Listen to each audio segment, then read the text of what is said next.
जो सभी को खा जाता है, जो देवताओं का भी अंत कर देता है, जिसके आगे अमृतत्व भी हार मान जाए, काल। लेकिन जब वह काल स्वयं भयभीत हो जाए, कंपित हो उठे और रक्षा की भीख मांगे, तो वहां कौन होता है? वहां प्रकट होते हैं महाकाल।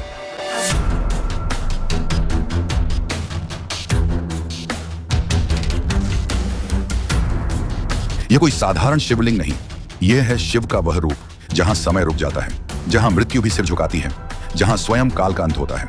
कभी यह नगरी अवंतिका कहलाती थी, आज हम इसे उज्जैन कहते हैं। एक महान तीर्थ, एक आध्यात्मिक केंद्र, एक काली शक्तियों से टकराने वाला मैदान।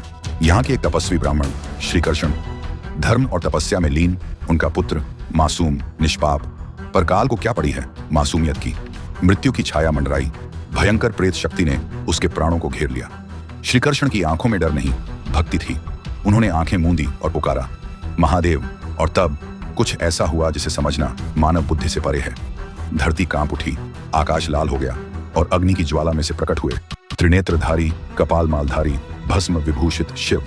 पर यह वह सौम्य भोलेनाथ नहीं थे, यह थे महाकाल।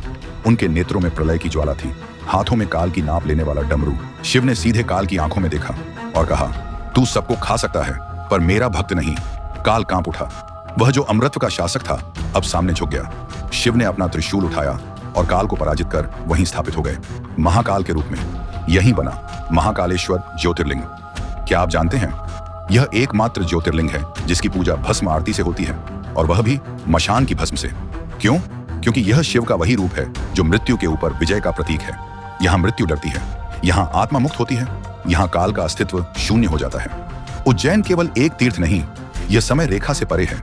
यहाँ काल चक्र स्थिर होता है, इसलिए इसे कहते हैं काल के पार जाने का द्वार। ज्योतिष शास्त्रों के अनुसार यह वही स्थान है जहाँ चारों दिशाओं से समय की धाराएं टकराती हैं, और इस संगम पर विराजते हैं महाकाल। वे केवल शिव नहीं, वे समय के अंतिम सत्य हैं। भक्त यहाँ आते हैं केवल दर्शन के लिए नहीं, बल्कि मृत्यु के भय से मुक्ति पाने के लिए। कहते हैं महाकाल के दर्शन मात्र से ही मोक्ष की सीढ़ियां खुल जाती हैं। प्रातः 4 बजे जब पूरा संसार सोता है, तब महाकाल के मंदिर में गूंजती है भस्म आरती। यह आरती केवल पूजन नहीं, बल्कि तंत्र, भक्ति और रहस्य का संगम है। शिव को चिता की भस्म से स्नान कराया जाता है। क्यों? क्योंकि यही महाकाल का स्वरूप है, जीवन के भ्रम से परे, मृत्यु की सच्चाई में रमण करने वाला।